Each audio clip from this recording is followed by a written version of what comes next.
Good morning student. आप जैसा कि देख रहे हैं क्लास 10th में मैथ्स के एपी टॉपिक में अर्थमेटिक प्रोग्रेशन में आज हम एक्सरसाइज 5.2 को एक्सप्लेन करेंगे। तो इसमें जो क्वेश्चन नंबर 1 आप देख रहे हैं, क्वेश्चन नंबर 1 ये इसमें फिलिंग जो है वो करनी है हमें, लेकिन फिलिंग ऐसे नहीं होगी। ये कोई जीके की फिलिंग नहीं है जो आप ऐसे ही कर देंगे। देखिए इसमें जो फर्स्ट पार्ट में हम देख रहे हैं, ए दे रखा है, डी दे रखा है, एन दे रखा है, ए एन या टी एन, एन टर्म पता करना है। देखिए फर्स्ट टर्म है तो उसको ए बोलते हैं, second term A two, third term A three और एन टर्म ए एन। तो ए माइनस सेकेंड पार्ट देख रहे हैं, फर्स्ट पार्ट आपको खुद छोड़ा जा रहा है, सेकेंड पार्ट वो बहुत आसान है, डायरेक्ट फार्मूला लगाकर हो जाएगा, ये काफ़ी ईजी है। सेकेंड पार्ट में ए है -18, डी पता करना है, मैंने लिख रखा है यहाँ, तो एन 10 है, ए एन, तो फार्मूला लगा दूंगा, ए एन या टी एन होता है ए प्लस एन माइनस 1 डी, और ए एन की वैल्यू है 0, वो मैं इसके नीचे रख दूंगा। ए है -18 प्लस एन माइनस 1 यानी कि 10 माइनस 1, एन की वैल्यू मैंने यहाँ लगा दी, और डी तो -18 इधर ले आऊँगा, 18 इक्वल टू 9D, 9 2 जा 18, डी इक्वल टू 2 आ गया, डी इक्वल टू 2, ये इसका आंसर आ गया, डी इक्वल टू 2। अब चलिए ऐसे ही थर्ड पार्ट को देखे लेते हैं। थर्ड पार्ट में ए पता करना है, एन माइनस, हाँ तो ये थर्ड पार्ट आप कर लेंगे, मैं समझता हूँ। फोर्थ बताता हूँ इससे, तो मैं फोर्थ पार्ट इसका, इसलिए मैं इसका फोर्थ पार्ट बता रहा हूँ। फोर्थ पार्ट में ए इक्वल टू माइनस का 18.9 है और डी इक्वल टू 2.5 है, N equal to question mark और ए एन इक्वल टू 3.6 ये दिया हुआ है। तो A N equal to formula वही लिखेंगे, ए प्लस एन माइनस 1D, चाहे पूछा कुछ भी हो इसमें। ए एन की वैल्यू 3.6 है, वो यहाँ से ए एन दे रखा है 3.6, ए एन 3.6 दिया है, मैंने यहाँ लगा दिया है 3.6, इक्वल टू ए की वैल्यू -18.9 वो लगा दी है, प्लस एन पूछा गया है तो एन का एन लिखेंगे, एन माइनस 1, और डी कितना है 2.5। तो आप देखें 3.6 प्लस 18.9, ये माइनस का 18.9 इधर ले आया मैं, तो 2.5n माइनस 2.5 से मैंने मल्टीप्लाई कर दिया इसमें, ये देख रहे हैं। अच्छा तो अब कितना हुआ, इनको प्लस किया, ये कितना हुआ 22.5, और 2.5n माइनस 2.5 ये और ले लिया इधर, 22.5 प्लस 2.5 इक्वल टू 2.5n, तो ये 25 हो गया, upon 2.5 equal to n, point हटा के 0 लगाया, 10 आ गया, n इक्वल टू 10, तो n इक्वल टू 10 ये आ गई वैल्यू यहाँ। अब बाकी पार्ट आसान है, फार्मूले में लगा करके जैसे मैंने निकाले हैं आप निकाल सकते हैं। चलिए अब हम चलते हैं ये क्वेश्चन नंबर 2 पे। देखिए इसमें 2 का फर्स्ट पार्ट आप देख रहे हैं, 30th term of A P is this is, तो इसमें ए डी आप निकालेंगे, और 30वीं टर्म पूछी है तो n इक्वल टू 30 लगा देंगे, निकल जाएगा, डायरेक्ट फार्मूले से है। सेकंड पार्ट देख लीजिएगा, 11th term of A P is this is, तो इसमें बस वो ये है कि डी माइनस में जाएगा। तो क्वेश्चन नंबर 2 का सेकंड पार्ट देख रहे हैं, 2 का सेकंड पार्ट, हाँ तो ए इक्वल टू -3 और D equal to A2 minus A1, second term है -1/2 और -3, देखो ये है -3 माइनस 1/2, तो second term minus first term, तो ये है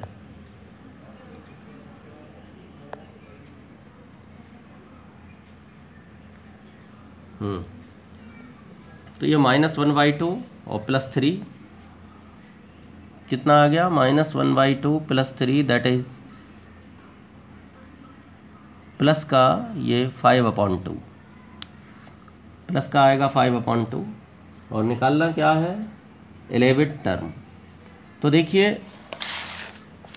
हम जानते हैं कि an = a + n-1d, तो a11 n की वैल्यू 11 है, पूछा है ना 11 टर्म क्या होगी a11, तो a + 11 - 1d that is a plus सीधी बात है कि a11 a + 10d, एक शॉर्ट होगी, अगर a9 हो तो a + 8d। तो a और d की वैल्यू हमारे पास है, a की वैल्यू -3 + 10 इंटू d की वैल्यू है 5/2, 2 5 जा तो -3 + 25 दैट इज 22, ये आंसर आ गया आपका। चलिए क्वेश्चन नंबर, यहाँ देखिएगा 3 के फर्स्ट पार्ट में 2, फिर वैकेंट है, बॉक्स बना हुआ है, और फिर 26। तो फर्स्ट टर्म a देख रहे हैं हम 2 है, और साथ साथ देख रहे हैं कि फर्स्ट सेकंड थर्ड टर्म है ये, तो a3 = 26।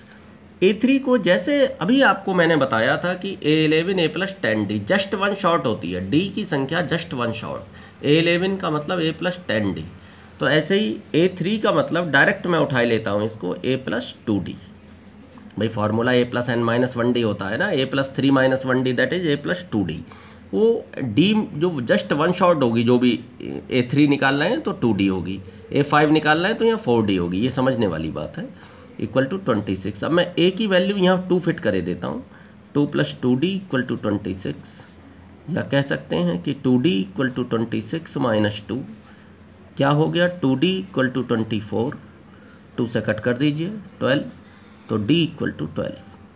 अब d = 12 आ गया तो a2 कितना हो गया, ये बॉक्स वाली जो आप देख रहे हैं ये क्या है a2,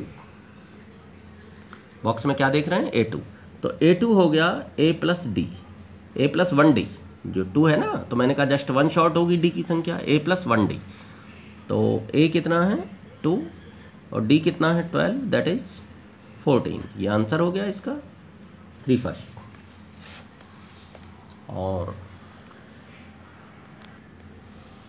आप देख रहे हैं इसका जो सेकंड पार्ट है, सेकंड पार्ट आप देख रहे हैं, a2 = 13, देखो first second a1 that is a first term, और ये a2 a3 a4, तो यहाँ a है नहीं, a2 है a4 है, तो इन्हीं दोनों को लेकर के कुछ ना कुछ निकालेंगे हम। a2 = 13, a2 मीन्स होता है a + d, a2 का मतलब a + 1d, एक शॉर्ट होता है ना d, a + d = 13, ये फर्स्ट इक्वेशन हो गई आपकी। a4 है तो a4 का मतलब हुआ a + 3d = 3 हो गई, यहाँ d की संख्या एक शॉर्ट होगी ना, a + 3d, तो ये आपका हो गया सेकंड इक्वेशन। फर्स्ट और सेकंड को लिख लीजिए आप, फ्रॉम फर्स्ट एंड सेकंड, इनको लिख लीजिए।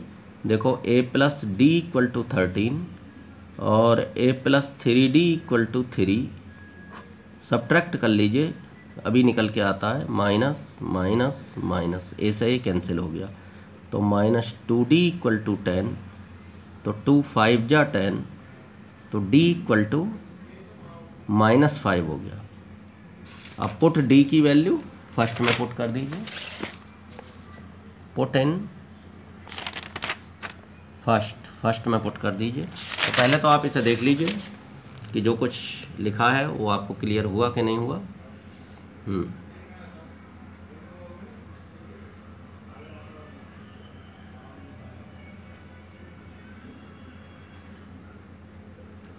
तो देखें, अच्छा तो फर्स्ट में पुट कर दीजिए, a + d = कितना है 13 है, a + d = 13, तो a कितना क्या निकला था हमारा, d निकला था -5, तो a - 5 = 13, तो a = 13 + 5 = 18, तो ए और डी आ गए। देयरफॉर जो हमारा A1 है वो ए है, वो कितना हुआ 18। और क्या गायब है इसमें से, एक तो A1 फर्स्ट टर्म गायब दिखाई दे रही है और थर्ड टर्म मुझे गायब दिखाई दे रही है A3 होता है A+2D, तो A है 18 + 2 × -5, D की वैल्यू -5 है, तो 18 - 10 दैट इज 8 ये हो गई। तो दोनों हो गए, एक तो A18 ये आंसर हो गया, एक ये आंसर हो गया आपका A3, थर्ड टर्म गायब है उसमें, दोनों निकल के आ रही हैं। ये क्लियर है, आपको देख सकते हैं। देखिए थर्ड पार्ट आपको छोड़ा गया है, आप खुद कर लेंगे थर्ड पार्ट को, जैसे मैंने अभी कराया सेकंड पार्ट उसकी तरह। और फोर्थ में देख रहे हैं आप, इस तरह का दे रखा है, A = -4 है, और ये जो आप देख सकते हैं 6 टर्म है, A6 = 6। अब A6 का मतलब हुआ A plus, just one short करिए, D जो है 5D, A + 5D, A6 है तो A + 5D = 6, और A की वैल्यू यहाँ से -4 अप्लाई करिए, प्लस 5D = 6, या 5D = 6 + 4, यानी कि 5D = 10, 5D = 10 काट दीजिए 5 से, तो D = 2। अब A और D आ चुके हैं, अब आप निकाल लीजिए, A2 निकाल लीजिए, A2 हो गया A + D, A + D meant A की वैल्यू क्या आई -4 और D की वैल्यू 2, तो -2। A3 निकालिए, तो या तो A2 में D प्लस कर दीजिए, ये भी हो सकता है, या डायरेक्ट अगर ऐसे ना करें, चलिए ऐसे ना करो तो A+ वैसे ही करते जाइए, A + 2D, तो कितना होगा, A का वैल्यू -4 + 2 × 2, तो 0 आ गया, -4 + 4 = 0। A4 A + 3D, तो A की वैल्यू -4, 3 × D की वैल्यू 2, तो -4 + 6 कितना हुआ, प्लस का 2। A5 कितना हुआ, A + 4D, तो A है -4 + 4 × D की वैल्यू, D की कितनी है 2, तो -4 + 8, मल्टीप्लाई पहले सोल्व होती है, ये ध्यान होना चाहिए, तो प्लस का 4 आ गया। तो ये वैल्यू जा चुकी हैं सब, A2 A3 A4 A5 सबकी वैल्यू आ चुकी हैं जो बॉक्स हैं इसमें, आप देख सकते हैं ओवरऑल, ये देख सकते हैं, क्लियर हो रहा होगा आपको। ये और इसके बाद में इसको देख सकते हैं, ये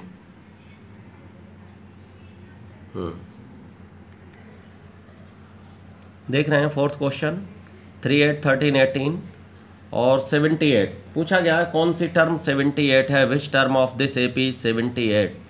तो A = 3, D निकालना है, तो A2 - A1 कर लीजिए, T2 - T1 लिखिए या A2 - A1 लिखिए। तो A2 क्या है 8 माइनस ये 3, कितना आ गया 5। A और D आपके पास हैं। फिर ये है 78, हमने मान लिया कि nth टर्म है, लास्ट टर्म nth टर्म ही होती है लास्ट टर्म, तो n संख्या का पता लगता है उससे हमें। तो उसने पूछा कौन सी टर्म 78 है, तो हमने मान लिया कि nth टर्म an जो है वो 78 है, तो an होता है A + n - 1D, A + n - 1D = 78।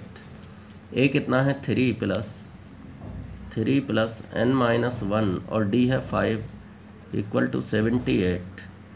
तो ये 3 + 5n - 5 = 78, तो 5n - 2 = 78, तो 5n = 78 + 2, ये 3 - 5 - 2 आ गया, 5n = 78 + 2, तो 5n = 80, 5 से कट कर दीजिए, तो n = 16, तो 16th term is 78, hence 16th term is 78। पूछा गया है कौन सी टर्म 78 है, तो मान लिया कि nth टर्म 78 है।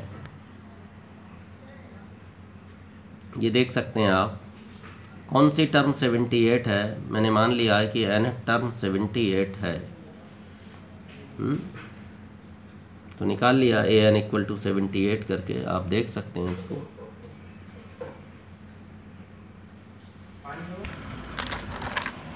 हाँ तो स्टूडेंट्स, क्वेश्चन नंबर 6 में पूछा गया है check whether -150 is a term of an A P this. Check करिए, मतलब कंफर्म नहीं है कि -150 इसकी एक टर्म है। एक तो वो क्वेश्चन होता है कि -150 इसकी कौन सी टर्म है। देखिए 4 और 5 क्वेश्चन बिल्कुल सेम है। जैसे मैंने ये निकाला था an इक्वल टू 78 करके, an की जगह 78 रखा था, an इक्वल टू 78 रखा था मैंने। जैसे जिस तरीके से मैंने 4 क्वेश्चन निकाला है, ऐसे ही 5 के दोनों पार्ट होंगे। आप खुद निकालेंगे इनको, ये आपको होमवर्क में है, खुद निकालेंगे। क्वेश्चन नंबर 6 देख रहे हैं आप। तो उसने पूछा है कि -150 इसकी कौन सी टर्म है। हमने मान लिया कि nth टर्म जो है वो -150 है। तो nth टर्म कौन सी होती है, an की जगह -150 अप्लाई कर दीजिए, और a की जगह 11 दे रखा है क्वेश्चन में, और n-1 n निकालना है, n-1, और d कितना है -3। तो -3 इंटू में लगाइए इसके। तो आप देख रहे हैं ऐसे कैसे सोल्व करेंगे इसको। पहली बात तो ये है, जो 11 है इसे इधर भेजिए, -150 और -11 इक्वल टू -3n, -3 से मल्टीप्लाई कर दीजिए, -3n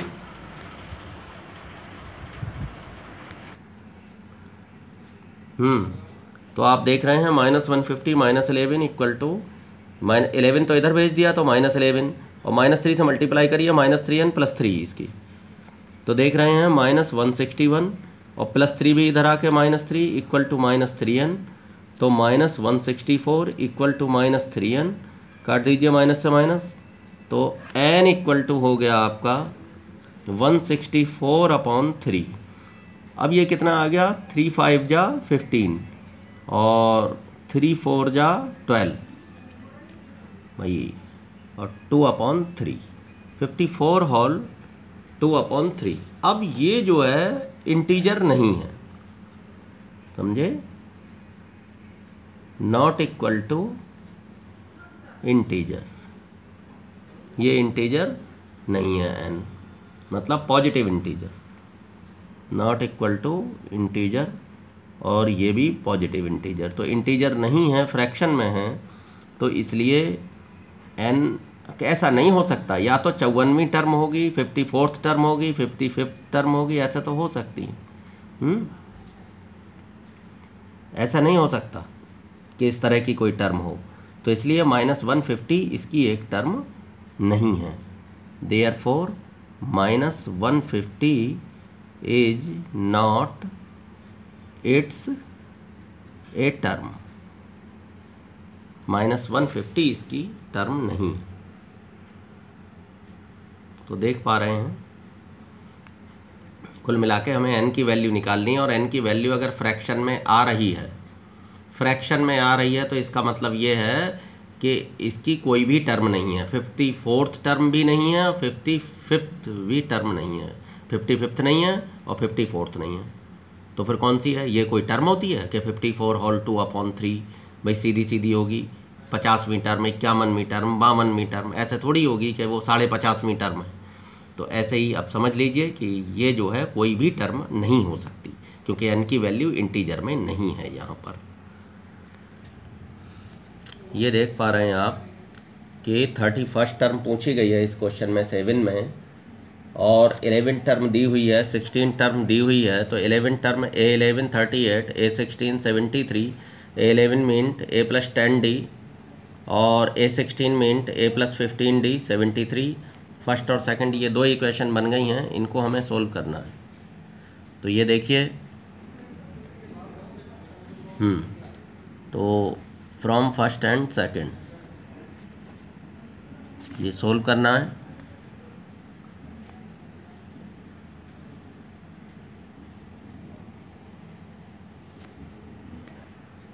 ये देखिए, हाँ, तो अब ये सब्ट्रैक्ट कर दी गई हैं, ऐसा ये कैंसिल हो गया है। तो -5D इक्वल टू ये कितने आ गए 35, 5 7 जा वो भी माइनस के 35 और माइनस से माइनस कैंसिल 5 7 जा 35 तो डी इक्वल टू 7। अब पुट इन फर्स्ट में पुट कर दीजिए a plus 10 into 7 equal to 38 तो a इक्वल टू 38 माइनस 70 32। अब a और d दोनों वैल्यूज आपके पास हैं तो a31 equal to a plus 30d तो a कितना हुआ 32 प्लस 30 और d की वैल्यू 7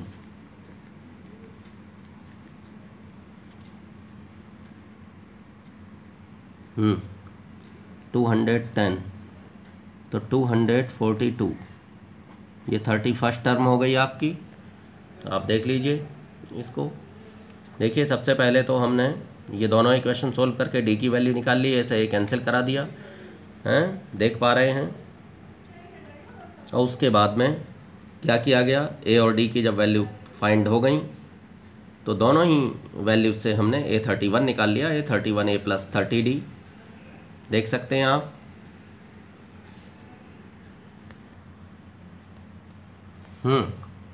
तो a इक्वल टू 38 माइनस 70 तो माइनस 32 ये माइनस का आएगा।